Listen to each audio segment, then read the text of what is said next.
दोस्तों पहला टॉपिक है, चैनल पर नए हैं तो प्लीज चैनल को जल्द से जल्द सब्सक्राइब कर लीजिएगा। तो चलिए देखते हैं। पहला क्वेश्चन ये है आपका कि विकासशील राष्ट्रों ने कौन सा संगठन समूह बनाया। विकासशील राष्ट्रों ने कौन सा संगठन समूह बनाया। Option A G7, G15, G20, G77। तो दोस्तों इस क्वेश्चन का आंसर होगा ऑप्शन नंबर डी, G77 बनाया। ठीक है, G77 इस क्वेश्चन का करेक्ट आंसर होगा ऑप्शन नंबर डी। तो चलिए बढ़ चलते हैं दूसरे क्वेश्चन की ओर कि संयुक्त राष्ट्रीय मौद्रिक एवं वित्तीय सम्मेलन कहाँ हुआ था। ऑप्शन ए लंदन में, ऑप्शन बी न्यू हैम्पशर में, तीसरा न्यूयॉर्क में और डी बर्लिन में। तो दोस्तों संयुक्त राष्ट्रीय मौद्रिक एवं वित्तीय सम्मेलन हुआ था न्यू हैम्पशर।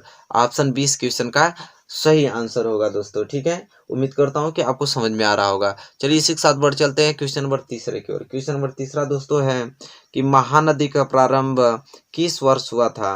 ऑप्शन है 1919, ऑप्शन बी 1924 और ऑप्शन सी 1929 और ऑप्शन डी 1934। तो दोस्तों इसका क्वेश्चन का करेक्ट आंसर होगा ऑप्शन नंबर सी 1929 ईस्वी में महानदी का प्रारंभ हुआ था।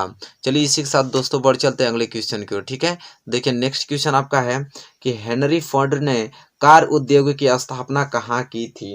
हेनरी फोर्ड ने कार उद्योग की स्थापना कहाँ की थी। Option A Michigan, option B Detroit, option C California और ऑप्शन डी लॉस एंजिल। तो दोस्तों इस क्वेश्चन का आंसर होगा ऑप्शन बी डेट्राइट्स। ठीक है, हेनरी फोर्ड ने कार उद्योग की स्थापना कहाँ की थी। तो दोस्तों डेट्राइट्स। ठीक है, इस क्वेश्चन का करेक्ट आंसर होगा ऑप्शन बी। चलिए नेक्स्ट क्वेश्चन की ओर बढ़ चलते हैं। नेक्स्ट क्वेश्चन है दोस्तों अफीम कहाँ निर्यात किया जाता है। अफीम कहाँ निर्यात किया जाता है, बहुत मोस्ट इंपोर्टेंट क्वेश्चन है। ब्रिटेन, चीन, वर्मा कि फ्रांस में। तो दोस्तों मैं जैसा कि आपको बता दूं कि अफीम कहाँ निर्यात किया जाता है, तो ऑप्शन बी चीन में निर्यात किया जाता है। ठीक है, इस क्वेश्चन ऑप्शन बी इस क्वेश्चन का करेक्ट आंसर होगा। ठीक है, चलिए इसी के साथ बढ़ जाते हैं अगले क्वेश्चन को। क्वेश्चन नंबर नेक्स्ट है आपका कि किस वर्ष अनुबंधित श्रम प्रथा का उन्मूलन हो गया। ऑप्शन है 1913, 1917, वर्ष 1921, वर्ष 1926। तो दोस्तों इस क्वेश्चन का करेक्ट आंसर होगा ऑप्शन सी 1921। ठीक है, तो दोस्तों उम्मीद करता हूँ क्वेश्चन क्लियर हो चुका होगा। चलिए नेक्स्ट क्वेश्चन की ओर बढ़ चलते हैं। नेक्स्ट क्वेश्चन आपका दोस्तों है 19वीं शताब्दी में अनुबंध को किस रूप में वर्जित किया गया है। ऑप्शन है दास्ता की प्रथा, ऑप्शन बी दास्ता की मुक्ति और ऑप्शन सी है अनुबंधित दास्ता और ऑप्शन डी है मजदूर। तो दोस्तों इस क्वेश्चन का करेक्ट आंसर होगा ऑप्शन ए दास्ता की प्रथा। 19वीं शताब्दी में अनुबंध को किस रूप में वर्जित किया गया है, तो ऑप्शन है दास्ता की प्रथा। ठीक है, इस क्वेश्चन का करेक्ट आंसर होगा। चलिए नेक्स्ट क्वेश्चन की ओर बढ़ चलते हैं। नेक्स्ट क्वेश्चन दोस्तों है कि भारतीय अनुबंधित प्रवासियों को कहाँ विस्थापित किया गया था। Option A England, option B कैरिबियाई द्वीप, ऑप्शन सी फ्रांस और ऑप्शन जो डी है लास्ट वो है अमेरिका। तो दोस्तों इस क्वेश्चन का आंसर होगा ऑप्शन बी कैरिबियाई द्वीप। ठीक है, तो दोस्तों उम्मीद करता हूँ क्वेश्चन आपका क्लियर होगा। चलिए नेक्स्ट क्वेश्चन की ओर बढ़ चलते हैं। तो चलिए दोस्तों नेक्स्ट क्वेश्चन देख लेते हैं। नेक्स्ट क्वेश्चन है 19वीं शताब्दी के मध्य भारत में कौन सा परिवर्तन हुआ। ऑप्शन ए कुटीर उद्योग का पतन, ऑप्शन बी जमीन का किराया बढ़ना और ऑप्शन सी खदानों के लिए जमीन की सफाई और ऑप्शन डी उपयुक्त सभी। तो दोस्तों इस क्वेश्चन का आंसर है ऑप्शन डी उपयुक्त सभी। 19वीं शताब्दी के मध्य भारत में कौन सा परिवर्तन हुआ। ये तीनों परिवर्तन में कुटीर उद्योग का पतन भी हुआ, जमीन का किराया भी बढ़ने लगा, खदानों के लिए जमीन की सफाई भी। ठीक है, तो उम्मीद करता हूँ क्वेश्चन क्लियर हो गया होगा। चलिए नेक्स्ट क्वेश्चन की ओर। तो 1890 के दशक में अफ्रीका में फैलने वाली पशु बीमारी कौन सी थी। Rinderpest, mad cow, foot mouth, anthrax. तो दोस्तों इस क्वेश्चन का आंसर होगा ऑप्शन ए रीडर पेस्ट। ठीक है, इस क्वेश्चन का करेक्ट आंसर होगा। तो चलिए दोस्तों इसी के साथ बढ़ चलते हैं अगले क्वेश्चन की ओर। अगला क्वेश्चन दोस्तों आपका है कि वैश्विक कृषि अर्थव्यवस्था का विकास कब हुआ। 1850, 1860, 1850 या 1890। तो दोस्तों इस क्वेश्चन का आंसर ऑप्शन डी 1890 ईस्वी में वैश्विक कृषि अर्थव्यवस्था का विकास हुआ दोस्तों। चलिए अगले क्वेश्चन की ओर बढ़ चलते हैं। तो दक्षिण अमेरिका के लिए एल डोराडो किस लिए प्रसिद्ध है। ऑप्शन ए सोने के लिए, ऑप्शन बी हीरो के लिए, ऑप्शन सी कोयलों के खानों के लिए और ऑप्शन डी तांबा तांबा की खान के लिए। तो दोस्तों इस क्वेश्चन का करेक्ट आंसर है ऑप्शन ए, सोने के लिए। दक्षिण अमेरिका के एल डोराडो जो है वो सोने के लिए प्रसिद्ध है। तो चलिए दोस्तों इसी के साथ बढ़ चलते हैं अगले क्वेश्चन की ओर। तो चलिए दोस्तों नेक्स्ट क्वेश्चन देखते हैं कि करो या मरो का नारा किसका था? सुभाष चंद्र बोस का, चंद्रशेखर आजाद का, भगत सिंह का कि महात्मा गांधी का? तो दोस्तों करो या मरो का नारा महात्मा गांधी का था। ऑप्शन डी इस क्वेश्चन का करेक्ट आंसर होगा।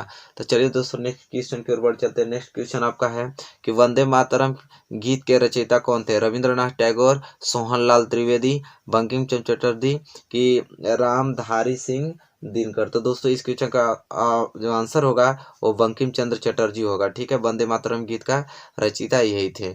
चलिए नेक्स्ट क्वेश्चन के ऊपर चलते हैं। नेक्स्ट क्वेश्चन दोस्तों यहाँ पे है कि गांधी जी ने दांडी यात्रा की थी। गांधी जी ने दांडी यात्रा की थी रालेक्ट एक्ट के विरोध में, क्रिप्स प्रस्ताव के विरोध में, उत्तरदायी शासन के स्थापना हेतु कि नमक कानून तोड़ने के लिए? तो दोस्तों गांधी जी ने जो दांडी यात्रा की थी वो नमक कानून तोड़ने के लिए। ऑप्शन डी इस क्वेश्चन का करेक्ट आंसर होगा।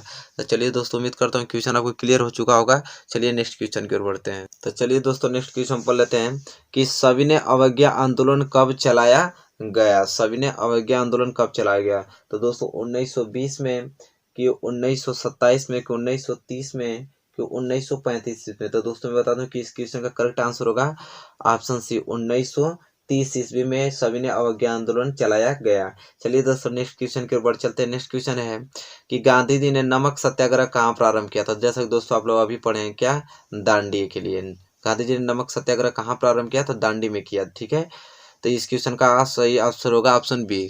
ठीक है, चलिए नेक्स्ट क्वेश्चन की ओर दोस्तों बढ़ चलते हैं। यहाँ पे नेक्स्ट क्वेश्चन है कि भारतीय राष्ट्रीय कांग्रेस ने पूर्ण स्वराज्य प्राप्त करने का लक्ष्य कब घोषित किया? वर्ष 1920 में, 1929 में, 1930 में कि 1942 में? तो दोस्तों इस क्वेश्चन का करेक्ट आंसर होगा ऑप्शन बी, 1929 ईस्वी में। ठीक है, पूर्ण स्वराज प्राप्त करने का लक्ष्य घोषित किया 1929 में भारतीय राष्ट्रीय कांग्रेस ने। ठीक है, भारतीय राष्ट्रीय कांग्रेस ने। चलिए उम्मीद करता हूँ क्वेश्चन क्लियर हो चुका होगा। चलिए नेक्स्ट क्वेश्चन की ओर बढ़ चलते हैं। नेक्स्ट क्वेश्चन दोस्तों यह है कि साइमन कमीशन का विरोध करते हुए निम्नलिखित में से कौन पुलिस की लाठियों के प्रहार से शहीद हुए? मोतीलाल नेहरू, लाला लाजपत राय की गोपाल कृष्ण गोखले की देशबंधु चित्तरंजन दास? तो दोस्तों इस क्वेश्चन का सही आंसर होगा आपका लाला लाजपत राय। ठीक है, साइमन कमीशन का विरोध कर रहे थे लाला लाजपत, तो उसी समय पुलिस की लाठियों से प्रहार से ये क्या हो गया, इनकी मृत्यु हो गई। ठीक है, तो चलिए नेक्स्ट क्वेश्चन की ओर बढ़ चलते हैं। नेक्स्ट क्वेश्चन दोस्तों यहाँ पे यह है कि साइमन कमीशन भारत कब पहुंचा? 1923, 1928, 1929, 1930? तो साइमन कमीशन भारत दोस्तों 1928 ईस्वी में पहुंचा। ठीक है, इस क्वेश्चन का सही आंसर ऑप्शन बी हो जाएगा। चलिए नेक्स्ट क्वेश्चन के ऊपर चलते हैं। नेक्स्ट क्वेश्चन है नाइटहुड की उपाधि किसने वापस कर दी थी? नाइटहुड की उपाधि किसने वापस कर दी थी? महात्मा गांधी ने, गोपाल कृष्ण गोखले ने, रविंद्रनाथ टैगोर ने कि लाला लाजपत राय ने? तो दोस्तों इस क्वेश्चन का करेक्ट आंसर होगा रविंद्रनाथ टैगोर ने। रविंद्रनाथ टैगोर ने नाइटहुड की उपाधि वापस कर दी थी। ठीक है, तो चलिए दोस्तों इसी के साथ बढ़ जाते हैं अगले क्वेश्चन की ओर। और दोस्तों अगला क्वेश्चन बहुत ही इम्पोर्टेंट क्वेश्चन है कि असहयोग आंदोलन का मुख्य कारण क्या था? असहयोग आंदोलन का मुख्य कारण क्या था? रालेक्ट एक्ट, प्रथम विश्व युद्ध की खिलाफत आंदोलन की चौरी चौरा की घटना? तो दोस्तों इस क्वेश्चन का सही आंसर होगा रालेक्ट एक्ट। ठीक है, असहयोग आंदोलन का मुख्य कारण यही था दोस्तों, रालेक्ट एक्ट। ठीक है, चलिए दोस्तों इसी के साथ बढ़ चलते हैं अगले क्वेश्चन की ओर। और अगला क्वेश्चन दोस्तों यह है कि असहयोग आंदोलन का नेतृत्व किसने किया? ठीक है, असहयोग आंदोलन का नेतृत्व किसने किया? तो जैसा कि आप लोग जानते हैं असहयोग आंदोलन कौन चला सकता है? तो जवाहरलाल नेहरू, मोतीलाल नेहरू, लोकमान्य तिलक, महात्मा गांधी? तो दोस्तों जैसा कि आप लोग जानते हैं महात्मा गांधी ने असहयोग आंदोलन का नेतृत्व किया। तो चलिए दोस्तों एक साथ बढ़ चलते हैं अगले क्वेश्चन। उम्मीद करता हूँ कि क्वेश्चन क्लियर हो रहे होंगे।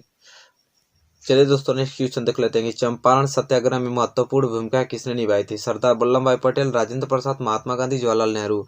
तो दोस्तों चंपारण सत्याग्रह में महत्वपूर्ण भूमिका महात्मा गांधी जी का था। ऑप्शन सी इस क्वेश्चन का करेक्ट आंसर होगा। ठीक है, और नेक्स्ट क्वेश्चन है दोस्तों यहाँ पे कि भारत वापस आने पर गांधी जी ने पहला सत्याग्रह कहाँ किया था? तो दोस्तों चंपारण, बारदौली, अहमदाबाद, खेड़ा?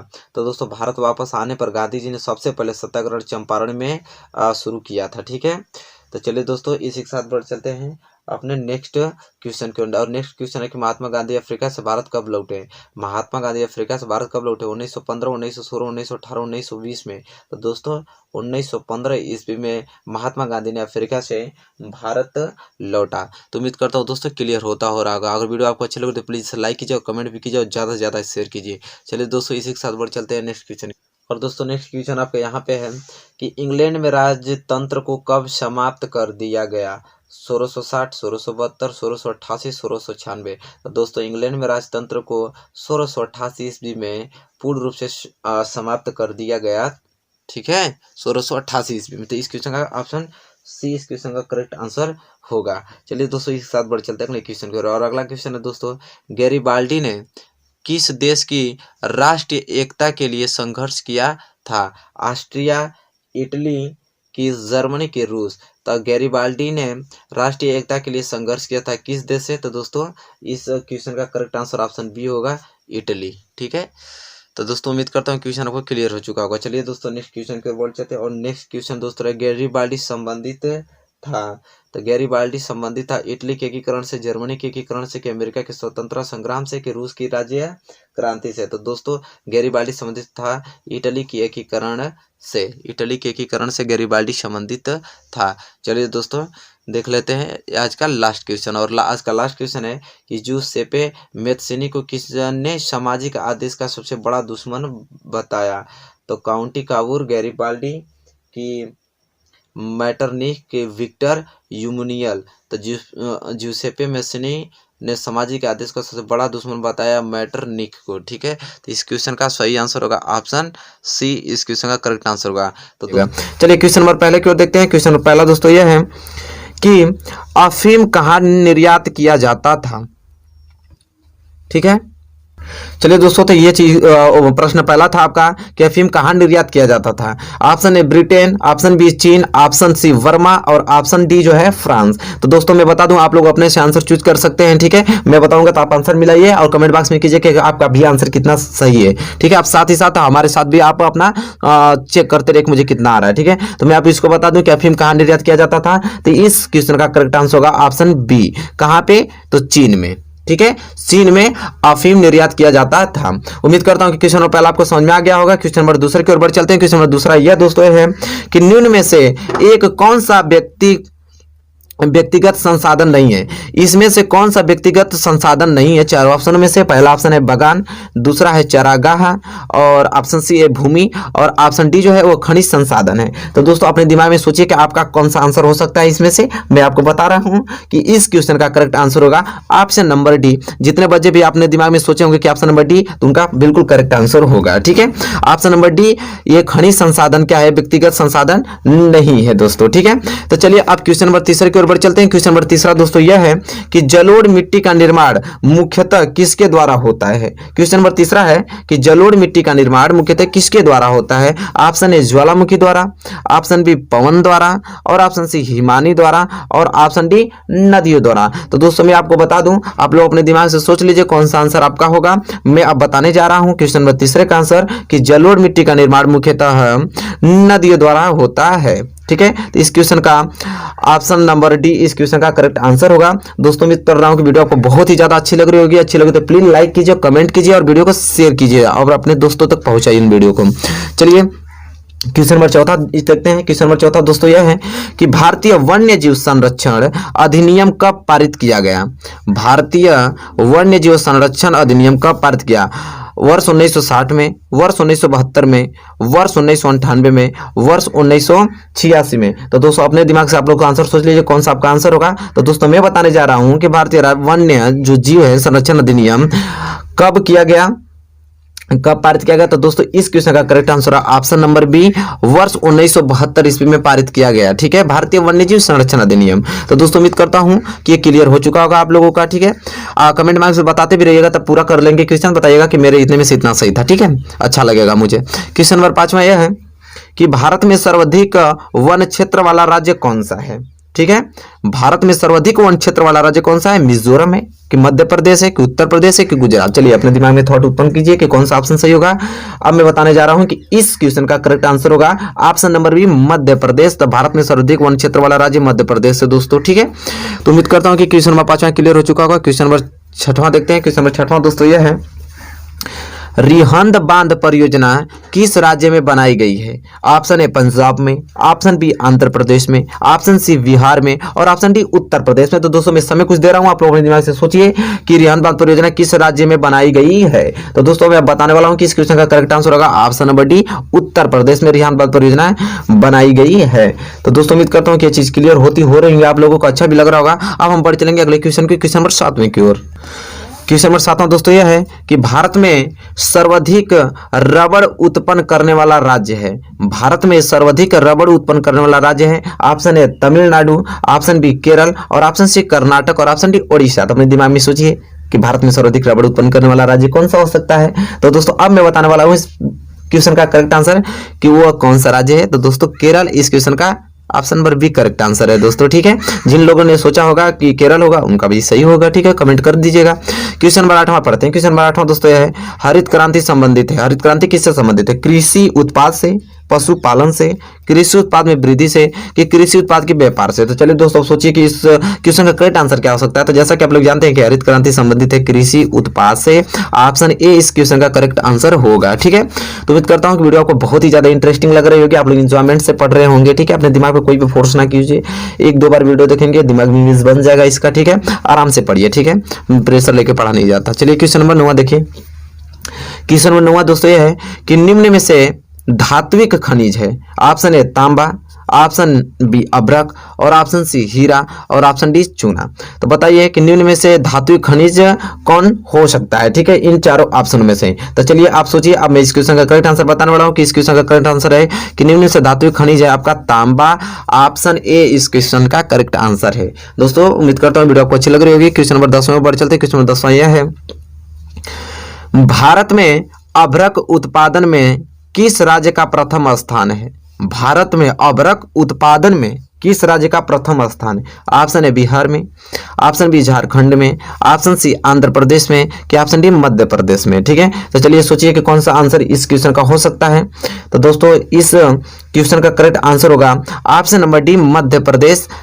तो इस question correct answer Madhya Pradesh की भारत में अभ्रक उत्पादन में किस राज्य का प्रथम स्थान है? तो भाई मध्य प्रदेश का प्रथम स्थान है भारत में अभ्रक उत्पादन। तो चलिए क्वेश्चन नंबर 11 के ऊपर चलते हैं। क्वेश्चन नंबर 11 दोस्तों देखते हैं। क्वेश्चन नंबर 11 क्या कह रहा है कि अंकलेश्वर किसके लिए प्रसिद्ध है? कोयले के लिए कि खनिज के तेल के लिए कि परमाणु ऊर्जा के लिए कि तापीय शक्ति के लिए? तो चलिए सोचिए कि इस क्वेश्चन का करेक्ट आंसर क्या हो सकता है। तो चलिए अब मैं बताने वाला हूं कि अंकलेश्वर किसके लिए प्रसिद्ध है। तो खनिज तेल के लिए। ऑप्शन बी इस क्वेश्चन का करेक्ट आंसर है दोस्तों, ठीक है। जो लोग भी सोचे होंगे कि ऑप्शन बी है तो इनका सही होगा, कमेंट कीजिएगा जरूर। क्वेश्चन नंबर 12 चलते हैं। क्वेश्चन नंबर 12 है कि भारत की सबसे बड़ी परिवहन प्रणाली कौन सी है? रेल परिवहन, सड़क परिवहन, वायु परिवहन कि जल परिवहन? तो दोस्तों आप लोग सोचिए, मैं इसका करेक्ट आंसर बताने वाला हूं कि भारत की सबसे बड़ी परिवहन जो प्रणाली है वो रेल परिवहन है। तो इस क्वेश्चन का option number A correct answer होगा। उम्मीद करता हूं आप लोग बहुत इंजॉय से पढ़ रहे होंगे। क्वेश्चन नंबर 13 के ऊपर चलते हैं। क्वेश्चन नंबर 13 दोस्तों यह है, इसको देखते हैं। कौन सा राष्ट्रीय राजमार्ग उत्तर पूर्वीय भारतीय राज्यों को शेष भारत से जोड़ता है? ठीक है, NH44, NH2, NH31, NH28। तो दोस्तों आप लोग सोचिए, अब मैं इस क्वेश्चन का करेक्ट आंसर बताने वाला हूं कि वह राष्ट्रीय राजमार्ग उत्तर पूर्वी भारतीय राज्यों को कौन जोड़ता है? तो NH31 ऑप्शन सी इस क्वेश्चन का करेक्ट आंसर होगा। दोस्तों उम्मीद करता हूं कि आप क्वेश्चन क्लियर हो चुका होगा। क्वेश्चन नंबर 13 आपको समझ में आ गया होगा। अब हम बढ़ेंगे क्वेश्चन नंबर 14 की ओर और उसको देखेंगे और उसको समझने की कोशिश करेंगे। क्वेश्चन नंबर 14 देखते हैं दोस्तों। क्वेश्चन नंबर 14 यह है कि बेल्जियम में कितने प्रतिशत आबादी फ्रेंच भाषा का प्रयोग करती है? बहुत ज्यादा इंपॉर्टेंट क्वेश्चन कि बेल्जियम में कितने प्रतिशत आबादी फ्रेंच भाषा का प्रयोग करती है। देखते हैं कितने स्टूडेंट को इसका आंसर पता है। तो चलिए मैं कुछ वक्त देता हूं, अब मैं बताने वाला हूं क्योंकि वक्त अब ज्यादा है नहीं। तो इस क्वेश्चन का करेक्ट आंसर होगा कि ऑप्शन नंबर बी 80%। बेल्जियम में कितने प्रतिशत आबादी फ्रेंच भाषा का प्रयोग करती है? तो 80% भाई बेल्जियम में फ्रेंच भाषा प्रयोग की जाती है, 80%, ठीक है। तो चलिए क्वेश्चन नंबर 15 के ऊपर चलते हैं। क्वेश्चन नंबर 15 देखते हैं कि वर्तमान समय में भारतीय संघ में कितने केंद्र शासित प्रदेश हैं। बहुत ज्यादा लॉजिकल क्वेश्चन, करंट अफेयर का क्वेश्चन भी आप लोग जानते होंगे कि वर्तमान समय में भारतीय संघ में कितने केंद्र शासित प्रदेश हैं, तो कितने भाई, तो 9। ऑप्शन ए इस क्वेश्चन का करेक्ट आंसर होगा और 2020 में क्वेश्चन पूछा भी गया था एग्जाम में। चलिए क्वेश्चन नंबर 16 देख लेते हैं। क्वेश्चन नंबर 16 में यह है कि भारत में पंचायती राज की स्थापना हुई थी। भारत में पंचायती राज की स्थापना हुई थी 1980 में, 1990, 1992, 2004। आप सोचिए कौन सा होगा। तो चलिए मैं इसका करेक्ट आंसर बताता हूं कि भारत में पंचायती राज की स्थापना हुई थी सन 1992 ईस्वी में। ठीक है, तो ऑप्शन सी इस क्वेश्चन का करेक्ट आंसर होगा।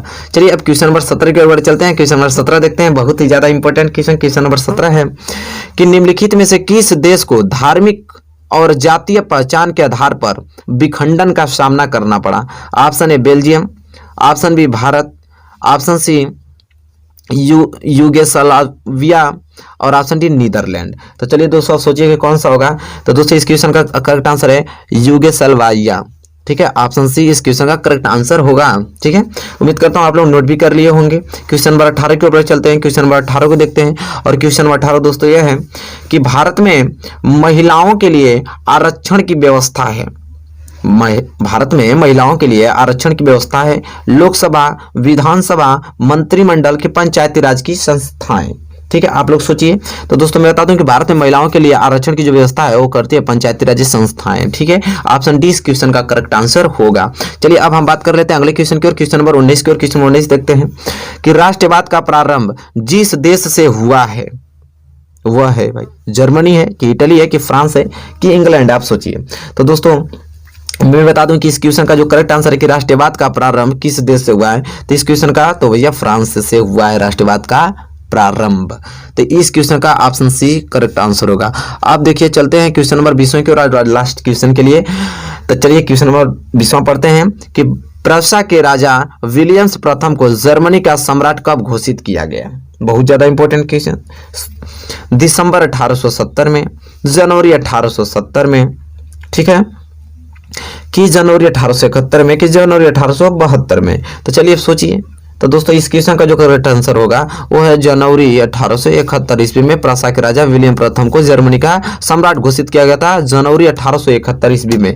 तो इस विषय क्वेश्चन का करेक्ट आंसर होगा ऑप्शन नंबर सी। और पहला प्रश्न में पढ़ना स्टार्ट करता हूं, आप लोग आंसर इसका बताइए। कह रहा है कि विदेशी व्यापार किनके मध्य होता है। चलिए बताइए स्टूडेंट आप लोग की जो विदेशी व्यापार होता है वो किनके मध्य होता है। दो देशों के मध्य होता है कि दो प्रदेशों के मध्य होता है कि दो नगरों के मध्य होता है कि दो गांवों के मध्य होता है। चलिए बताइए। बहुत ही ज्यादा प्यारा महत्वपूर्ण प्रश्न है कि जो विदेशी व्यापार होता है वो किनके मध्य होता है। फटाफट आंसर दीजिए अपना कमेंट बॉक्स में। आपको जो भी आंसर होगा, जो भी आप कंफर्टेबल फील कर रहे हो कि ये क्वेश्चन सही होना चाहिए, क्वेश्चन नंबर फर्स्ट के लिए ऑप्शन, तो आप दीजिए। ठीक है, तो चलिए आई होप सब लोगों ने अपना आंसर दे दिया होगा कि विदेशी व्यापार किनके मध्य होता है। और मैं इसका सही आंसर आप लोगों को बता देता हूं, मिला लीजिए। तो विदेशी व्यापार किनके मध्य होता है, तो दो देशों के मध्य होता है स्टूडेंट। ठीक है, दो देशों के मध्य जो व्यापार होता है उन्हें विदेशी व्यापार कहा जाता है। आई होप सबका क्वेश्चन सही रहा होगा और सबने ऑप्शन ए दिया होगा। ठीक है, चलिए question number first clear. Question number दूसरा देखिए, यहाँ पे लिखा है कि बड़ी लाइन की चौड़ाई क्या है। बताइए कि बड़ी लाइन की चौड़ाई क्या है। 1676 मिमी, 1000 मिमी, कि 762 मिमी, कि 610 मिमी। देखिए पढ़ाया हुआ क्वेश्चन से सारे, और एक भी क्वेश्चन आपको मिसेज नहीं करना। ठीक है, एक भी क्वेश्चन मिस नहीं करना, सारे क्वेश्चन पढ़ाया हुआ है। ठीक है, बताइए बड़ी लाइन की चौड़ाई क्या है स्टूडेंट। बहुत ही ज्यादा महत्वपूर्ण। फटाफट कमेंट बॉक्स में इसका सही आंसर आप बताइए। क्वेश्चन नंबर दूसरा का कि बड़ी लाइन की चौड़ाई क्या है। तो आई होप हमको लगता है कि सभी लोगों ने अपना आंसर तो दे दिया होगा। ठीक है, जो भी जिनका भी सही आंसर रहा होगा। और मैं इसका सही आंसर आप लोगों को बता रहा हूँ, मैच करा लीजिए। मैं बता दूं आप लोगों की जो बड़ी लाइन की चौड़ाई क्या है, तो 1676 मिमी है। कितना, 1676। आई होप आपने भी ऑप्शन बी ही दिया होगा इस क्वेश्चन का आंसर, समझ रहे हैं। ठीक है, चलिए क्वेश्चन नंबर दूसरा भी क्लियर होता हुआ यहाँ पे अच्छे तरीके से। और इसी के साथ हम बढ़ चलते हैं अगले क्वेश्चन की ओर। और क्वेश्चन नंबर तीसरा की ओर। क्वेश्चन नंबर तीसरा जैसा कि देख पा रहे हैं, कह रहा है कि भारत का सबसे लंबा राष्ट्रीय राजमार्ग NH कौन सा है। देखिए ये भी क्वेश्चन पढ़ाया हुआ है, बहुत ही ज्यादा मोस्ट इंपोर्टेंट है। बताइए कि इसका सही आंसर क्या होगा कि भारत का सबसे लंबा राष्ट्रीय राजमार्ग NH कौन सा है। NH44, NH8, NH11, NH88। बताइए इन चार ऑप्शन में से कौन सा ऑप्शन सही होगा स्टूडेंट। बहुत ही ज्यादा महत्वपूर्ण है। फटाफट कमेंट बॉक्स में इसका सही आंसर बताइए। आई होप हमको लगता है कि सभी लोगों ने अपना आंसर दे ही दिया होगा। ठीक है। और मैं इसका सही आंसर आप लोगों को बताने वाला हूँ कि इसका सही आंसर क्या होगा, ठीक है। तो देखिए यहाँ पे लिखा है भारत का सबसे लंबा जो राष्ट्रीय राजमार्ग NH कौन सा है, तो स्टूडेंट है NH44। क्या है, NH44। ऑप्शन ए इस क्वेश्चन का क्या हो जाएगा, सही आंसर हो जाएगा स्टूडेंट, ठीक है। चलिए आई होप सबने ऑप्शन ए ही दिया होगा, क्लियर हो गया क्वेश्चन नंबर 3।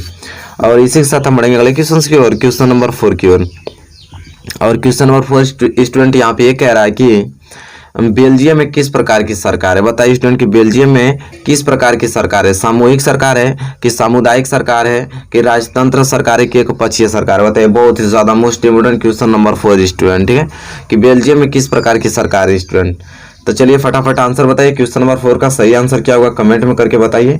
और हमको लगता है कि सभी लोगों ने कमेंट कर दिया होगा कि मतलब क्वेश्चन नंबर 4 का आंसर क्या होगा सही, और मैं आपको सही बताने वाला कि इसका सही आंसर क्या होगा। तो बेल्जियम में किस प्रकार की सरकार, तो सामुदायिक सरकार है, मिला लीजिए। आपका अगर ऑप्शन बी रहा होगा तो बिल्कुल सही रहा होगा आंसर, ठीक है। चलिए यहाँ पे क्वेश्चन नंबर 4 क्लियर होता हुआ ना कि बेल्जियम में किस प्रकार की सरकार है, सामुदायिक सरकार है, क्लियर। क्वेश्चन नंबर 4 क्लियर होता है। क्वेश्चन नंबर 5 की ओर बढ़ चलते हैं। चलिए स्टूडेंट देखिए क्वेश्चन नंबर 5 आपकी स्क्रीन पे आ गया, बहुत ही ज्यादा महत्वपूर्ण प्रश्न है। क्वेश्चन नंबर 5 कह रहा है यहाँ पे कि 13 अप्रैल, क्या कह रहा है कि 13 अप्रैल 1919 किस घटना से संबंधित है। 13 अप्रैल 1919 किस घटना से संबंधित है। पहला ऑप्शन सत्याग्रह आंदोलन की शुरुआत, ऑप्शन बी साइमन कमीशन का भारत आगमन, कि ऑप्शन सी असहयोग आंदोलन की शुरुआत, कि ऑप्शन डी जलियांवाला हत्याकांड। तो बताइए कि इन पांचों ऑप्शन में से कौन सा ऑप्शन सही होगा। कह रहा है कि 13 अप्रैल जो 1919 है वो किस घटना से संबंधित है। इन चारों ऑप्शन में से फटाफट आंसर बताइए कि इसका सही आंसर क्या होगा। ये क्वेश्चन सभी पढ़ाए हुए हैं, क्वेश्चन बहुत ही ज्यादा मोस्ट इंपोर्टेंट क्वेश्चन है। बताइए कि 13 अप्रैल 1919 किस घटना से संबंधित है। आई होप हमको लगता है कि सभी लोगों ने अपना आंसर दे दिया होगा कि इस क्वेश्चन नंबर 5 का आंसर क्या होगा सही। और मैं इसका सही आंसर आप लोगों को बताने वाला हूँ, अपने आंसर से मैच करा लीजिएगा, ठीक है। साथ ही साथ काउंट करते रहे कि आपको कितना सही हो रहा है कितना गलत हो रहा है स्टूडेंट, ठीक है। तो चलिए बता देता हूँ, जो 13 अप्रैल 1919 को हुआ था घटना, वो जलियांवाला बाग हत्याकांड। सबको मालूम है कि जलियांवाला बाग हत्याकांड कब हुआ था, तो 13 अप्रैल 1919 को हुआ था, ठीक है स्टूडेंट। चलिए क्वेश्चन नंबर 5 यहाँ पे बहुत अच्छे तरीके से क्लियर होता हुआ, और इसी के साथ हम बढ़ चलते हैं अगले क्वेश्चन की ओर, क्वेश्चन नंबर 6वें की ओर। और क्वेश्चन नंबर 6 स्टूडेंट यह है कि भारत के लिए डोमेनियन स्टेटस का ऐलान किसके द्वारा किया गया। बहुत ही ज्यादा महत्वपूर्ण प्रश्न है। भारत के लिए डोमेनियन स्टेटस का ऐलान किसके लिए, अरे किसके द्वारा किया गया, लॉर्ड लिंटन द्वारा, कि लॉर्ड इरविन द्वारा, कि लॉर्ड कर्जन द्वारा, कि लॉर्ड रिपन द्वारा। बताइए इन चारों ऑप्शन में से कौन सा ऑप्शन सही होगा स्टूडेंट। बहुत ही ज्यादा प्यारा प्रश्न है, ठीक है, जैसे कि आप देख पा रहे हैं स्क्रीन पे। तो चलिए फटाफट इसका सही आंसर आप लोग बता दीजिए कमेंट करके, और इसके बाद मैं बताऊंगा इसका सही आंसर। आप मैच करा लीजिएगा कि आपका सही है गलत। गलत होता है तुरंत याद कर लीजिए, ठीक है, टाइम नहीं है आप लोगों के पास। तो चलिए हमको लगता है कि सभी लोगों ने अपना आंसर दे दिया होगा कि इसका सही आंसर क्या है। मैं सही आंसर बताने वाला हूं आप लोगों को कि भारत के लिए डोमेनियन स्टेटस का ऐलान किसके द्वारा किया गया स्टूडेंट, तो लॉर्ड इरविन द्वारा, लॉर्ड इरविन द्वारा, ठीक है। ऑप्शन बी इस क्वेश्चन का सही आंसर हो जाएगा, ठीक है। चलिए question number 6 clear. Question number 7 की ओर बढ़ चलते हैं। क्वेश्चन नंबर 7 देखिए बहुत ही प्यारा प्रश्न है, महामंदी का प्रारंभ किस वर्ष हुआ। बताइए इसका तो सही आंसर सबका आना चाहिए। क्वेश्चन बहुत ही सिंपल है, बहुत साधारण है, बहुत बार पूछा गया है, अब मैंने बता भी रखा है पहले वक्त से, ठीक है। बताइए महामंदी का प्रारंभ किस वर्ष हुआ स्टूडेंट, ठीक है। 1919, 1924, 1929, 1934। बताइए फटाफट कमेंट बॉक्स में करके बताइए क्वेश्चन नंबर 7 का सही आंसर क्या होगा, ठीक है। चलिए बताइए स्टूडेंट कि महामंदी का प्रारंभ किस वर्ष हुआ। तो चलिए आई होप हमको लगता है सभी लोगों ने अपना आंसर दे दिया होगा, और हमें चलिए इसका सही आंसर बता ही देता हूँ आप लोगों को। महामंदी का जो प्रारंभ हुआ था स्टूडेंट वो 1929 ईस्वी को हुआ था। ऑप्शन सी इस क्वेश्चन का क्या हो जाएगा, सही आंसर हो जाएगा स्टूडेंट, ठीक है। आई होप क्वेश्चन नंबर 7 बहुत अच्छे तरीके से क्लियर हो गया होगा आप लोगों को, ठीक है। चलिए question number 7 clear. Question number 8 की ओर बढ़ चलते हैं। क्वेश्चन नंबर 8 देखिए कितना मोस्ट इंपोर्टेंट क्वेश्चन है। क्वेश्चन नंबर 8 स्टूडेंट है कि यूरोपीय देशों ने मानचित्र पर लकीरें खींचकर किस महाद्वीप का आपस में बंटवारा कर लिया। बहुत ही ज्यादा मोस्ट इंपोर्टेंट क्वेश्चन आ गया स्क्रीन पे। यूरोपीय देशों ने मानचित्र पर लकीरें खींचकर किस महाद्वीप का आपस में बंटवारा कर लिया। एशिया महाद्वीप का, कि अफ्रीका महाद्वीप का, कि अमेरिका महाद्वीप का, ऑस्ट्रेलिया भी क्वेश्चन पढ़ाया हुआ है। बहुत ही ज्यादा सिंपल मोस्ट इंपोर्टेंट क्वेश्चन है। बताइए कि इन चारों ऑप्शन में से कौन सा ऑप्शन सही होगा क्वेश्चन नंबर 8 के लिए। बहुत ही ज्यादा महत्वपूर्ण, फटाफट बताइए कमेंट कीजिए कि इसका सही आंसर क्या होगा। जल्दी कीजिए, फास्ट कीजिए, आप लोग क्वेश्चन पढ़ के आंसर बताइए कि इसका सही आंसर क्या होगा। आई होप सबने आंसर बता दिया होगा, और मैं इसका सही आंसर आप लोगों को बताने वाला हूँ, ठीक है स्टूडेंट, कि इसका रियल आंसर क्या होगा। तो यूरोपीय देशों ने मानचित्र पर लकीरें खींचकर किस महाद्वीप के आपस में बंटवारा कर लिया चलिए स्टूडेंट, तो अफ्रीका महाद्वीप का। ठीक है, ऑप्शन बी जो है इस क्वेश्चन का क्या हो जाएगा, सही आंसर हो जाएगा। आई होप सबने भी ऑप्शन बी ही दिया होगा। चलिए क्वेश्चन नंबर 8 यहाँ पर बहुत अच्छे तरीके से पूर्ण रूप से क्लियर होता हुआ, तो इसी के साथ हम बढ़ जाएंगे अगले क्वेश्चन की ओर, क्वेश्चन नंबर 9 की ओर। चलिए स्टूडेंट देखिए क्वेश्चन नंबर 9 क्या कह रहा है, जो कि बहुत ही ज्यादा मोस्ट इंपोर्टेंट क्वेश्चन है। कह रहा है कि अनुबंध व्यवस्था को और किस नाम से जाना जाता है। अनुबंध व्यवस्था को और किस नाम से जाना जाता है। आपसी समझौता, गुलाम प्रथा, सशर्त प्रथा, नई दास प्रथा। बताइए इन चार ऑप्शन में से कौन सा ऑप्शन सही है स्टूडेंट। बहुत ही ज्यादा प्यारा और महत्वपूर्ण प्रश्न आ गया क्वेश्चन नंबर 9। ठीक है, अनुबंध व्यवस्था को और किस नाम से जाना जाता है, बताइए फटाफट कमेंट करके बताइए इसका सही आंसर क्या होगा स्टूडेंट। चलिए फास्ट कीजिए रिप्लाई इसका। ठीक है, बहुत ही प्यारा प्रश्न है। ठीक है, तो चलिए हमको तो लगता है कि सभी लोगों ने अपना आंसर तो दे ही दिया होगा कि नहीं, आराम से दे दिया होगा। अब मैं सही आंसर बताने वाला, मैच करा लीजिए कि अनुबंध व्यवस्था को और किस नाम से जाना जाता है, तो इसे नई दास प्रथा के नाम से भी जाना जाता है, नई दास प्रथा। ऑप्शन डी इस क्वेश्चन क्या हो जाएगा, सही आंसर हो जाएगा स्टूडेंट। आई होप सबने ऑप्शन डी ही इस क्वेश्चन का सही आंसर दिया होगा। चलिए क्वेश्चन नंबर 9 यहाँ पे क्लियर होता हुआ है। क्वेश्चन नंबर 10 की ओर बढ़ चलते हैं। क्वेश्चन नंबर 10 देखिए बहुत ही ज्यादा मोस्ट इंपोर्टेंट क्वेश्चन है। क्वेश्चन नंबर 10 कह रहा है कि रियो डी जेनेरो में पृथ्वी शिखर सम्मेलन का आयोजन किस वर्ष हुआ था। बहुत ही ज्यादा महत्वपूर्ण प्रश्न है। रियो डी जेनेरो में पृथ्वी शिखर सम्मेलन का आयोजन किस वर्ष हुआ था। वर्ष 1972, वर्ष 1982, वर्ष 1979, वर्ष 1998। बताइए रियो डी जेनेरो में पृथ्वी शिखर सम्मेलन का आयोजन किस वर्ष हुआ था। फटाफट इसका सही आंसर बताइए कि क्वेश्चन नंबर 10 का सही आंसर क्या होगा। ठीक है, कमेंट करके बताइए। चलिए हमको तो लगता है कि सभी लोगों ने कमेंट करके इसका सही आंसर बता ही दिया होगा, आई होप। और मैं इसका रियल आंसर बताने वाला हूँ, मैच करा लीजिए। कह रहा है क्वेश्चन नंबर यहाँ पे 10 कि रियो डी जेनेरो में पृथ्वी शिखर सम्मेलन का आयोजन किस वर्ष हुआ, तो स्टूडेंट वर्ष 1992 में। ठीक है, ऑप्शन बी इस क्वेश्चन का क्या हो जाएगा, सही आंसर हो जाएगा। आई होप क्लियर हो गया होगा क्वेश्चन नंबर 10। क्वेश्चन नंबर 11 की ओर बढ़ चलते हैं। और क्वेश्चन नंबर 11 स्टूडेंट यह है कि पंजाब में भूमि निम्नीकरण का मुख्य कारण क्या है। पंजाब में भूमि निम्नीकरण का मुख्य कारण क्या है। गहन खेती, वनोन्मूलन कि अधिक सिंचाई कि अति पशुचारण। बताइए बहुत ही ज्यादा मोस्ट इंपोर्टेंट क्वेश्चन है, बहुत ही प्यारा प्रश्न है। चलिए फटाफट इसका सही आंसर बताइए। क्वेश्चन नंबर 11 का सही आंसर क्या होगा, कमेंट करके बताइए। ठीक है, तो चलिए हमको लगता है कि सभी लोगों ने कमेंट तो कर ही दिया होगा अच्छे तरीके से। क्या क्वेश्चन नंबर 11 के लिए कौन सा ऑप्शन कंफर्टेबल होगा। ठीक है, कौन सा इसका सही आंसर है। चलिए मैं इसका सही आंसर आप लोगों को बता देता हूं, मेरे आंसर से आप लोग मैच करा लीजिए, गलत होगा तो याद कर लीजिएगा। पंजाब में भूमि निम्नीकरण का जो मुख्य कारण क्या है स्टूडेंट, तो अधिक सिंचाई है। ठीक है, अधिक सिंचाई के कारण वहाँ पंजाब में भूमि निम्नीकरण होता है। ठीक है, चलिए ऑप्शन सी इस क्वेश्चन का सही हो गया आंसर। क्वेश्चन नंबर 11 बहुत मोस्ट इंपोर्टेंट क्वेश्चन था, बहुत आसान तरीके से हमने क्लियर कर रखा है इसको। ठीक है, चलिए क्वेश्चन नंबर 12 की ओर बढ़ चलते हैं। क्वेश्चन नंबर 12 स्टूडेंट यह है कि सुंदरवन राष्ट्रीय पार्क किस राज्य में स्थित है। बहुत ही प्यारा प्रश्न आ गया होम स्क्रीन पे कि सुंदरवन राष्ट्रीय जो पार्क है वो किस राज्य में स्थित है। बताइए असम में कि उड़ीसा में कि पश्चिम बंगाल में कि मध्य प्रदेश में। बताइए इन चारों ऑप्शन में से कौन सा ऑप्शन सही होगा। ठीक है, कि सुंदरवन राष्ट्रीय पार्क किस राज्य में स्थित है। असम, उड़ीसा, पश्चिम बंगाल की मध्य प्रदेश। बहुत मोस्ट इंपोर्टेंट क्वेश्चन बताइए। क्वेश्चन नंबर 12 किसका सही आंसर क्या होगा स्टूडेंट, फटाफट आंसर बताइए, कमेंट कीजिए कि इसका रियल आंसर क्या होगा।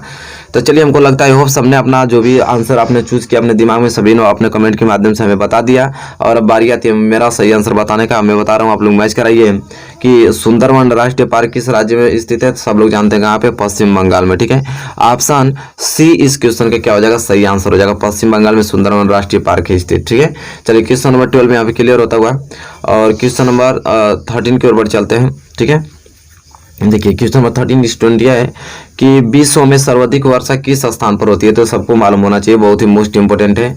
विश्व में जो सर्वाधिक वर्षा है किस स्थान, भारत नहीं है विश्व है, पूरे विश्व में सर्वाधिक वर्षा किस स्थान पर होती है। मासिनराम, चेन्नई कि व्लादिवोस्टॉक, न्यूयॉर्क। बताइए इन चारों ऑप्शन में से कौन सा ऑप्शन सही होगा। बहुत ही ज्यादा मोस्ट इंपोर्टेंट क्वेश्चन है, क्वेश्चन नंबर 13। ठीक है, चलिए फटाफट कमेंट करके बताइए कि इसका सही आंसर क्या होगा। विश्व में सर्वाधिक वर्षा किस स्थान पर होती है स्टूडेंट। तो आई होप सबने अपना आंसर दे दिया होगा स्टूडेंट कि क्वेश्चन नंबर 13 का सही आंसर क्या होगा। अब मैं आप लोगों को बता देता हूँ कि इसका सही आंसर क्या होगा स्टूडेंट क्वेश्चन नंबर 13 का। तो यहाँ पे लिखा है विश्व में सर्वाधिक वर्षा किस स्थान पर होती है। तो विश्व में सर्वाधिक वर्षा जो किस स्थान पर होती है, तो मासिनराम में होती है। कहाँ है, मासिनराम। ठीक है, मासिनराम खत्म। ऑप्शन ए इस क्वेश्चन का क्या हो जाएगा, सही आंसर हो जाएगा। आई होप क्लियर हो गया बहुत अच्छे तरीके से। चलिए क्वेश्चन नंबर 13 खत्म। क्वेश्चन नंबर 14 की ओर बढ़ चलते हैं। क्वेश्चन नंबर 14, चलिए क्वेश्चन नंबर 14 देखिए, बहुत ही प्यारा प्रश्न है। क्वेश्चन नंबर 14 कह रहा है कि भारत विश्व वृष्टि मात्रा का कितना प्रतिशत प्राप्त करता है। भारत विश्व वृष्टि मात्रा का कितना प्रतिशत प्राप्त करता है। 4%, 6%, 8% कि 10%, बताइए स्टूडेंट। क्वेश्चन नंबर 14 के लिए कौन सा ऑप्शन सही होगा। बहुत ही प्यारा प्रश्न आपकी स्क्रीन पे आया है और बहुत ही ज्यादा महत्वपूर्ण प्रश्न है। फटाफट इसका आंसर बताइए कि भारत विश्व वृष्टि मात्रा का कितना प्रतिशत प्राप्त करता है। आई होप हमको लगता है कि सभी ने सही आंसर बता दिया होगा। जो भी आपके मन में रहा होगा कि हाँ भाई इसका आंसर ये होना चाहिए, आपने कमेंट करके बता दिया है और मैं इसका सही आंसर आप लोगों को बताने वाला हूँ। चलिए मिला लीजिएगा। तो भारत विश्व वृष्टि मात्रा का कितना प्रतिशत प्राप्त करता है, तो 4%। कितना, 4%। ऑप्शन ए इस क्वेश्चन का हो जाएगा सही आंसर। आई होप क्लियर हो गया होगा क्वेश्चन नंबर 14 स्टूडेंट, ठीक है। चलिए क्वेश्चन नंबर 14 की क्लियर। क्वेश्चन नंबर 15 की ओर बढ़ चलते हैं और क्वेश्चन नंबर 15 स्टूडेंट यह है कि बहुउद्देशीय परियोजनाओं को किसने आधुनिक भारत का मंदिर कहा। बहुत ही प्यारा प्रश्न स्टूडेंट है। बहुउद्देशीय परियोजनाओं को किसने आधुनिक भारत का मंदिर कहा, तो महात्मा गांधी ने, जवाहरलाल नेहरू ने, विनोबा भावे ने, अन्ना हजारे ने। बताइए क्वेश्चन नंबर 15 के लिए कौन सा ऑप्शन सही होगा। बहुत ही प्यारा प्रश्न है स्टूडेंट, ठीक है। बताइए इसका सही आंसर क्या होगा कि बहुउद्देशीय परियोजनाओं को किसने आधुनिक भारत का मंदिर का। फटाफट कमेंट करके बताइए कि इसका सही आंसर क्या होगा क्वेश्चन नंबर 15 का, ठीक है। तो हमको तो लगता है कि सभी लोगों ने अपना भाई आंसर दे दिया होगा कि हाँ आपका ये आंसर सही होना चाहिए, ठीक है। सभी ने अपना आंसर दिया है, मैं सही आंसर बताने वाला हूँ। मिला लीजिए अपने आंसर से कि हाँ आपका सही है गलत। सही होता है तो बहुत अच्छा है, वेरी नाइस, वेरी गुड, ठीक है। और गलत होता है तो आप इसको तुरंत याद कर लीजिएगा। करना क्या, सिंपल बात है। तो बहुउद्देशीय परियोजनाओं को किसने भारत जो आधुनिक भारत का मंदिर का बहुउद्देशीय परियोजनाओं को, तो जवाहरलाल नेहरू थे, ठीक है। कौन थे, जवाहरलाल नेहरू थे। ऑप्शन बी 15 का सही आंसर हो जाएगा। और इसी के साथ हम बढ़ेंगे अगले क्वेश्चन की ओर, क्वेश्चन नंबर 16 की ओर। और क्वेश्चन नंबर 16 स्टूडेंट यह है कि सलाल बांध किस नदी पर बना है। बहुत ही प्यारा प्रश्न आ गया ना आपकी स्क्रीन पे कि सलाल बांध किस नदी पर बना है। महानदी, चिनाब नदी, सतलुज की कृष्णा। बताइए इन चारों ऑप्शन में से कौन सा ऑप्शन सही होगा। बहुत ही प्यारा प्रश्न स्टूडेंट है। सलाल बांध किस नदी पर बना है, बहुत ही ज्यादा मोस्ट इंपोर्टेंट क्वेश्चन है। जल्दी जल्दी कमेंट करके बताइए कि इसका सही आंसर क्या होगा क्वेश्चन नंबर 16 का, ठीक है। चलिए फटाफट कमेंट कीजिए और इसका सही आंसर मैं आप लोगों को बताने वाला हूँ कि सलाल बांध किस नदी पर बना है। तो आप लोग अब मेरे आंसर से मिला लीजिए क्योंकि आपने सही आंसर तो दे दिया है। मैं भी बता दूं कि सही आंसर क्या हो जाएगा, मजा आ जाएगा, ठीक है। चलिए सलाल बांध किस नदी पर बना है स्टूडेंट, तो चिनाब नदी पर बना है। किस पे, चिनाब नदी पर। ऑप्शन बी इस क्वेश्चन का क्या हो जाएगा, सही आंसर हो जाएगा, ठीक है। आई होप क्लियर हो गया होगा क्वेश्चन नंबर 16। चलिए क्वेश्चन नंबर 17 उनके बढ़ चलते हैं। चलिए फटाफट इसको पढ़ते हैं, इसका आंसर बताइए आप लोग। कह रहा है कि सरकार निम्नलिखित में से कौन सी घोषणा फसलों को सहायता देने के लिए करती है। सरकार निम्नलिखित में से कौन सी घोषणा फसलों को सहायता देने के लिए करती है। अधिकतम सहायता मूल्य, कि न्यूनतम सहायता मूल्य, कि मध्य सहायता मूल्य, कि अप्रभावी सहायता मूल्य। बताइए इन चार ऑप्शन में से कौन सा ऑप्शन सही होगा स्टूडेंट। बहुत ही ज्यादा मोस्ट इंपोर्टेंट क्वेश्चन है, ठीक है। बताइए सरकार निम्नलिखित में से कौन सी घोषणा फसलों को सहायता देने के लिए करती है। तो चलिए फटाफट कमेंट कीजिए और मैं इसका सही आंसर आप लोगों को बताने वाला हूं और अब मेरे आंसर से आप लोग मैच करा लीजिए, ठीक है, कि इसका सही आंसर क्या होगा क्वेश्चन नंबर 17 का। बहुत ही प्यारा प्रश्न है, ठीक है।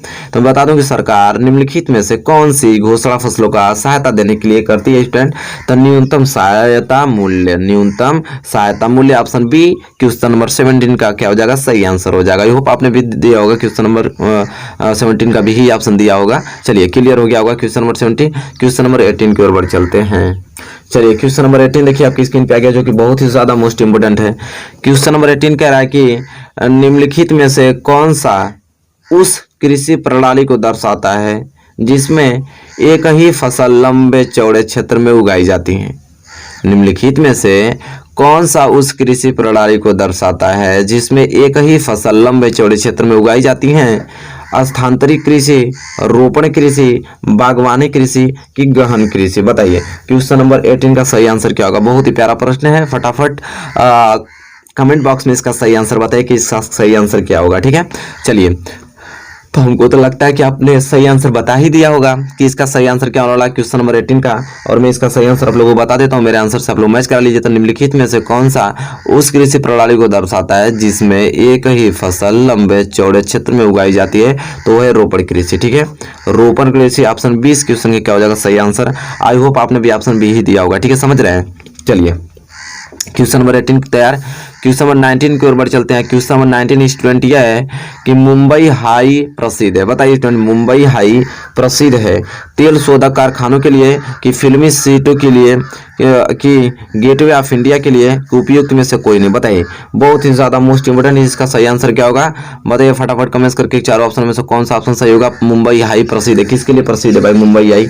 बताइए कमेंट करके। ठीक है, तो सब लोग जानते हैं कि इसका सही आंसर क्या होगा। जल्दी जल्दी कमेंट करके हमको बता दीजिए स्टूडेंट के इसका सही आंसर क्या होने वाला है। और इसी के साथ तो चलिए, हमको तो लगता है कि आपने सही आंसर बता दिया होगा। अब बारी आती है मेरी सही आंसर बताने की। चलिए मैं बता रहा हूँ, मैच करा लीजिए कि मुंबई हाई प्रसिद्ध है वो तेल शोधक कारखानों के लिए प्रसिद्ध है। किसके? तेल शोधक कारखानों के लिए प्रसिद्ध है। ऑप्शन ए इस क्वेश्चन का क्या हो जाएगा सही आंसर हो जाएगा स्टूडेंट। ठीक है, चलिए क्वेश्चन नंबर 19 यहाँ पे क्लियर होता हुआ क्वेश्चन नंबर 20 के ऊपर चलते हैं। क्वेश्चन नंबर 20 स्टूडेंट यह है, कह रहा है यहाँ पे कि भारत में पवन ऊर्जा का विशाल केंद्र कहाँ स्थित है? देखिए बहुत ही प्यारा प्रश्न है। भारत में पवन ऊर्जा का विशाल केंद्र कहाँ स्थित है? उत्तराखंड, तमिलनाडु, हिमाचल प्रदेश की राजस्थान? बताइए इन चारों ऑप्शन में से कौन सा ऑप्शन सही होगा? बहुत ही ज्यादा महत्वपूर्ण प्रश्न है। ठीक है, कि भारत में जो पवन ऊर्जा का विशाल केंद्र है वो कहाँ स्थित है? चलिए फटाफट कमेंट करके बताइए कि क्वेश्चन नंबर 20 का रियल आंसर क्या होगा, सही आंसर क्या होगा। ठीक है, चलिए बताइए। हमको तो लगता है कि आपने अपना सही आंसर बता दिया होगा। बारी आती है मेरी सही आंसर बताने की। चलिए मैं इसका भी सही आंसर बता देता हूँ, आप लोग मैच करा लीजिए। तब भारत में जो पवन ऊर्जा का विशाल केंद्र स्थित है कहाँ पे है? तो तमिलनाडु में स्टूडेंट। क्या? तमिलनाडु। ऑप्शन 20 क्वेश्चन का क्या हो जाएगा सही आंसर हो जाएगा। आई होप आपने भी ऑप्शन मतलब क्वेश्चन नंबर 20 का ऑप्शन भी दिया होगा। और क्वेश्चन नंबर 20 में बहुत प्यारा प्रश्न तैयार होता हुआ हम बढ़ेंगे अगले क्वेश्चन की ओर, क्वेश्चन नंबर 21 की तरफ। चलिए क्वेश्चन नंबर 21 देखिए आपकी स्क्रीन पे आ गया, जो कि बहुत ही ज्यादा महत्वपूर्ण प्रश्न है। क्वेश्चन नंबर 21 कह रहा है स्टूडेंट कि प्रांतीय प्रशासन का संचालन कौन करता है? बहुत प्यारा प्रश्न है। ठीक है, कि प्रांतीय प्रशासन का संचालन कौन करता है? प्रधानमंत्री, मुख्यमंत्री, राज्यपाल की जिलाधिकारी? बताइए, बहुत ही प्यारा प्रश्न, बहुत ही ज्यादा मोस्ट इंपोर्टेंट। फटाफट कमेंट करके बताइए कि इसका सही आंसर क्या होगा। ठीक है, कि प्रांतीय प्रशासन का संचालन कौन करता है? ठीक है, कमेंट करके बताइए कि इसका सही आंसर। आई होप हमको लगता है कि सभी लोगों ने कमेंट अपना कर दिया होगा कि सही आंसर क्या होना चाहिए क्वेश्चन नंबर 21 के लिए। और मैं इसका सही आंसर आप लोगों को बताता हूँ, मैच करा लीजिए। तो प्रांतीय प्रशासन का जो संचालन करता है वो मुख्यमंत्री करता है स्टूडेंट। कौन? मुख्यमंत्री। ऑप्शन 20 क्वेश्चन का क्या हो जाएगा सही आंसर हो जाएगा। क्वेश्चन नंबर 21 यहाँ पे क्लियर होता हुआ। ठीक है, चलिए यहाँ पे क्वेश्चन नंबर 21 क्लियर हो गया। तो क्वेश्चन नंबर 22 की ओर बढ़ चलते हैं। क्वेश्चन नंबर 22 देखिए बहुत ही ज्यादा मोस्ट इंपोर्टेंट प्रश्न आपकी स्क्रीन पे आ गया। और कह रहा है क्वेश्चन नंबर 22 कि काले दस्ताने और बंदी मुठियां किसके प्रतीक थीं? काले दस्ताने और बंदी मुठियां किसकी प्रतीक थीं? क्रोध की, कि शांति की, अश्वेत शक्ति की, कि सुखी की? बताइए, बहुत ही ज्यादा मोस्ट इंपोर्टेंट क्वेश्चन है कि जो हम लोग काले दस्ताने और मुट्ठी जो बंदी मुठियां थी वो किसके लिए प्रसिद्ध थी? बहुत ही प्यारा प्रश्न है। फटाफट इसका कमेंट में सही आंसर बताइए कि इसका सही आंसर क्या होगा क्वेश्चन नंबर 22 का। ठीक है, फटाफट कीजिए कमेंट। आई होप हमको लगता है कि सब लोगों ने कमेंट तो कर ही दिया होगा, इतना टाइम मिल गया आप लोगों के लिए तो सभी ने कमेंट कर दिया। इसका सही आंसर मैं बता देता हूँ, बहुत प्यारा प्रश्न है। तो काले दस्ताने और बंदी मुठियां किसके प्रतीक थी? किसकी प्रतीक थी? तो अश्वेत शांति की। ठीक है, अश्वेत शक्ति की, ठीक सॉरी अश्वेत शक्ति की वो प्रतीक थी। ठीक है, काले दस्ताने और बंदी मुठियां। चलिए क्वेश्चन नंबर 22 तो तैयार हो गया, बहुत अच्छी तरीके से तैयार हो गया होगा। क्वेश्चन नंबर 23 की ओर बढ़ेंगे। और क्वेश्चन नंबर 23 स्टूडेंट ये बोल रहा है यहाँ पे कि महिलाओं की समाज में बराबरी की मांग के आंदोलनों को क्या कहा जाता है? बहुत ही प्यारा प्रश्न है। महिलाओं की समाज में बराबरी की मांग के आंदोलनों को क्या कहा जाता है? महिला मुक्ति आंदोलन कहा जाता है, कि नारीवादी आंदोलन कहा जाता है, कि स्त्री शक्ति कहा जाता है? किन में से कोई नहीं? बताइए इन चारों ऑप्शन में से कौन सा ऑप्शन सही होगा क्वेश्चन नंबर 23 का। फटाफट कमेंट करके बताइए कि इसका सही आंसर क्या होगा। और मैं इसका सही आंसर आप लोगों को बताने वाला हूँ, पहले आप लोग बता लीजिए। तो हमको तो लगता है कि आप लोगों ने सभी ने आंसर दे दिया होगा अपना। मैं अब बारी आती है मुझे बताने की कि सही आंसर क्या होगा। तो चलिए बता देता हूँ, इसका रियल आंसर क्या है कि महिलाओं की समाज में बराबरी की मांग के आंदोलनों को क्या कहा जाता है? तो नारीवादी आंदोलन कहा जाता है। ऑप्शन 20 क्वेश्चन का क्या हो जाएगा सही आंसर हो जाएगा। आई होप क्लियर हो गया होगा क्वेश्चन नंबर 23 स्टूडेंट। ठीक है, चलिए क्वेश्चन नंबर 23 यहाँ पे क्लियर होता हुआ तो हम बढ़ेंगे अगले क्वेश्चन की ओर, क्वेश्चन नंबर 24 की ओर। क्वेश्चन नंबर 24 देखिए क्या बोल रहा है यहाँ पे कि लोकतंत्र शासन अन्य व्यवस्थाओं से है। लोकतंत्र शासन अन्य व्यवस्थाओं से है समांतर कि बेहतर कि बेकार कि कुछ नहीं। बताइए जो लोकतंत्र शासन है वो अन्य व्यवस्थाओं से कैसा है, समांतर है कि बेहतर है कि बेकार है कि कुछ नहीं। बहुत ही ज़्यादा मोस्ट इंपोर्टेंट। फटाफट क्वेश्चन नंबर 24 का आंसर बताइए कमेंट करके कि इसका सही आंसर क्या होगा। ठीक है, तो चलिए मैं एक बार क्वेश्चन को पढ़ लीजिए, फिर 4 ऑप्शन पढ़ लीजिए, फिर सोचिए समझिए, फिर इसके बाद आंसर दीजिए। ठीक है, तो हमको तो लगता है कि सभी ने आंसर दे दिया होगा क्वेश्चन नंबर 24 का क्या होना चाहिए सही आंसर। और चलिए मैं बता देता हूँ कि इसका सही आंसर क्या है। तो लोकतंत्र शासन अन्य व्यवस्थाओं से क्या है, बेहतर है। जो लोकतंत्र शासन होता है वो अन्य व्यवस्थाओं से क्या है, बेहतर है। स्टूडेंट ऑप्शन बी इस क्वेश्चन का क्या हो जाएगा, सही आंसर हो जाएगा। आई होप क्लियर हो गया होगा। क्वेश्चन नंबर 25 की ओर बढ़ चलते हैं। क्वेश्चन नंबर 25 स्टूडेंट यह है कि निम्न में से किस राज्य की प्रति व्यक्ति आय सर्वाधिक है। बताइए इन चारों ऑप्शन में से कौन सा ऐसा राज्य है कि जिसमें प्रति व्यक्ति की आय सर्वाधिक है। हरियाणा, बिहार, राजस्थान, मेघालय। बहुत ही प्यारा प्रश्न है क्वेश्चन नंबर 25। फटाफट कमेंट करके बताइए कि क्वेश्चन नंबर 25 के लिए कौन सा आंसर सही होगा। ठीक है, तो चलिए हमको तो लगता है कि सभी ने इसका आंसर तो दे दिया फटाफट, क्योंकि क्वेश्चन ही सिंपल है कि निम्न में से किस राज्य की जो प्रति व्यक्ति आय सर्वाधिक है। तो इसका सही आंसर जो होगा हरियाणा। सभी लोग जानते हैं हरियाणा में क्या होता है कि जो प्रति व्यक्ति की आय सर्वाधिक होती है इन चार ऑप्शनों की अपेक्षा। ठीक है, तीनों अपेक्षा, जैसे बिहार, राजस्थान और मेघालय की अपेक्षा हरियाणा में। चलिए बहुत ही ज्यादा मोस्ट इंपोर्टेंट क्वेश्चन नंबर 25 यहाँ पे बहुत अच्छे तरीके से क्लियर होता हुआ। क्वेश्चन नंबर 25 क्लियर हो गया तो क्वेश्चन नंबर 26 की ओर बढ़ चलते हैं। चलिए क्वेश्चन नंबर 26 आपकी स्क्रीन पे आ गया और क्वेश्चन नंबर 26 कह रहा है कि फ्रांस में गणतंत्र की घोषणा किस वर्ष हुई। बहुत ही ज्यादा देखिए फ्रांस में गणतंत्र की बात आया गया। ठीक है, फ्रांस में गणतंत्र की घोषणा किस वर्ष हुई। 1815, 1830, 1848 कि 1871। बताइए इन चारों ऑप्शन में से कौन सा ऑप्शन सही होगा। फटाफट कमेंट करके बताइए कि फ्रांस में गणतंत्र की घोषणा किस वर्ष हुई स्टूडेंट। ठीक है, तो चलिए कमेंट करके बताइए 26 के लिए कौन सा ऑप्शन सही होगा। ठीक है, तो आई होप सभी ने आंसर सही दे दिया होगा कि इसका सही आंसर क्या होना चाहिए 26 के लिए। और बारी आती है हमारी, अब मैं आपको बताने वाला हूं कि इसका सही आंसर क्या होगा। मिला लीजिए, तो फ्रांस में गणतंत्र की घोषणा किस वर्ष हुई स्टूडेंट। सब लोग जानते हैं 1848 ईस्वी में। 1848 ईस्वी में। ऑप्शन सी इस क्वेश्चन का क्या हो जाएगा, सही आंसर हो जाएगा स्टूडेंट। आई होप सबने क्लियर कर लिया। ठीक है, चलिए क्वेश्चन नंबर 26 यहाँ पे क्लियर होता हुआ तो हम बढ़ेंगे अगले क्वेश्चन की ओर और क्वेश्चन नंबर 27 की ओर। और क्वेश्चन नंबर 27 कह रहा है यहाँ पे कि भारत आने पर, कहाँ पे आने पर, भारत आने पर गांधी जी ने अपना सबसे पहला सत्याग्रह आंदोलन कौन सा किया। बहुत ही प्यारा प्रश्न है। जब गांधी जी ने भारत आए तो भारत आने के बाद जो सबसे पहला सत्याग्रह आंदोलन कौन सा किए थे उन्होंने। बारडोली सत्याग्रह आंदोलन, कि खेड़ा सत्याग्रह आंदोलन, कि चंपारण सत्याग्रह आंदोलन, कि अहमदाबाद आंदोलन। बताइए फटाफट कमेंट करके बताइए कि इसका सही आंसर क्या होगा, क्योंकि बहुत ही ज्यादा मोस्ट इंपोर्टेंट है 27 क्वेश्चन। ठीक है, तो चलिए इसका सही आंसर बता दीजिए स्टूडेंट की क्या होगा इसका सही आंसर। आई होप आपने सही आंसर इसका जानते होंगे, सही आंसर बता भी दिए होंगे। अब मैं बता देता हूँ कि इसका सही आंसर क्या होगा। तो भारत आने पर गांधी जी ने अपना सबसे पहला सत्याग्रह आंदोलन कौन सा किया, तो चंपारण सत्याग्रह किया। ऑप्शन सी इस क्वेश्चन का क्या हो जाएगा, सही आंसर जाएगा। ठीक है, चलिए आई होप 27 क्वेश्चन क्लियर हो गया होगा बहुत अच्छे तरीके से आपको। और इसी के साथ हम बढ़ते हैं अगले क्वेश्चन की ओर, क्वेश्चन नंबर 28 की ओर। और स्टूडेंट क्वेश्चन नंबर 28 यह है कि संकटग्रस्त प्रजातियों की सूची निम्न में से कौन सी संस्था तैयार करती है। संकटग्रस्त प्रजातियों की सूची निम्न में से कौन सी संस्था तैयार करती है। IUCN की WTO की UN की FAO। बताइए बहुत ही ज्यादा मोस्ट इंपोर्टेंट क्वेश्चन है। फटाफट कमेंट करके बताइए कि क्वेश्चन नंबर 28 के लिए कौन सा आंसर कंफर्टेबल होना चाहिए। ठीक है, चलिए कमेंट करके बताइए स्टूडेंट। तो आई होप हमको लगता है सभी ने अपना आंसर बता दिया होगा सोच समझ के। और मैं बताने जा रहा हूँ इसका रियल आंसर और मैच करा लीजिएगा कि संकटग्रस्त प्रजातियों की सूची निम्न में से कौन सी संस्था तैयार करती है स्टूडेंट। तो वह है IUCN संस्था।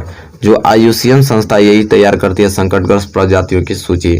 ठीक है, चलिए क्वेश्चन नंबर 28 क्लियर होता हुआ और इसी के साथ हम बढ़ेंगे अगले क्वेश्चन की और क्वेश्चन नंबर 29 की ओर। क्वेश्चन नंबर 29 बहुत ही प्यारा प्रश्न आ गया आपकी होम स्क्रीन पे और ये क्वेश्चन कह रहा है कि भारत में उपभोक्ता संरक्षण अधिनियम कब पारित किया गया। हमारे भारत में उपभोक्ता संरक्षण अधिनियम कब पारित किया गया। 1982, 1984, 1985 की 1986। बताइए बहुत ही ज्यादा मोस्ट इंपोर्टेंट क्वेश्चन है। फटाफट इसका सही आंसर आप लोग बताइए कि इसका सही आंसर क्या होना चाहिए। ठीक है, क्वेश्चन नंबर 29 का। तो चलिए हम आई होप हमको लगता है सभी लोगों ने तो कमेंट कर दिया होगा। चलिए कुछ समय दे देता हूँ कि ताकि आप बढ़िया से पढ़ के इसको कमेंट कर पाए सोच समझ के। तो चलिए मैं इसका सही आंसर बता देता हूँ, इतना तो बहुत समय आप लोगों के लिए काफी है। तो यहाँ पे इसका जो सही आंसर होगा कि भारत में उपभोक्ता संरक्षण अधिनियम कब पारित किया गया स्टूडेंट? तो कब? 1986। 1986 ऑप्शन डी इस क्वेश्चन का क्या हो जाएगा? सही आंसर हो जाएगा। आई होप आपने भी ऑप्शन डी इस क्वेश्चन का सही आंसर दिया होगा। चलिए क्वेश्चन नंबर 29 क्लियर होता हुआ तो आज के लास्ट क्वेश्चन की ओर बढ़ चलते हैं। आज का लास्ट क्वेश्चन है आपका 30 क्वेश्चन, और इसको बताइए बहुत जोरदार तरीके से कि इसका सही आंसर क्या होगा। इसका सही आंसर सभी लोगों का सही होना चाहिए कि एक मार्क किन वस्तुओं के लिए प्रमाणिक चिन्ह है? एक मार्क किन वस्तुओं के लिए क्या है? प्रमाणिक चिन्ह है। स्टूडेंट बहुत ही प्यारा प्रश्न है, बताइए कि इसका सही आंसर क्या होगा? उत्पादित सामान की स्वर्ण व चांदी की उत्पादित मशीन की खाद्य पदार्थ। बहुत ही ज्यादा मोस्ट इंपोर्टेंट है। फटाफट इसका सही आंसर बताइए स्टूडेंट, ठीक है कि इसका सही आंसर क्या होगा। तो चलिए मैं फटाफट इसका सही आंसर आप लोगों को बता देता हूं कि एक मार्क किन वस्तुओं के लिए प्रमाणिक चिन्ह है स्टूडेंट? तो किन वस्तुओं के लिए स्टूडेंट प्रमाणिक चिन्ह है? तो खाद्य पदार्थ के लिए। किसके? खाद्य पदार्थ। ऑप्शन डी इस क्वेश्चन का क्या हो जाएगा? सही आंसर हो जाएगा स्टूडेंट, ठीक है।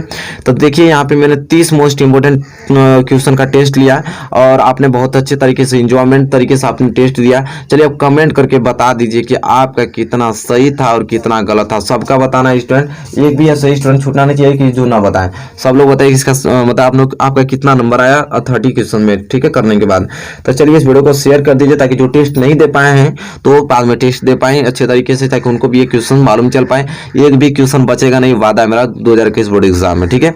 चलिए बढ़िया से तैयारी कीजिए, अच्छे से तैयारी कीजिए और उम्मीद करता हूँ कि वीडियो सेशन आपको बहुत अच्छा लगा होगा। तो इसके लिए धन्यवाद और लाइक करके सब्सक्राइब भी तो कर ही दीजिए। चलिए।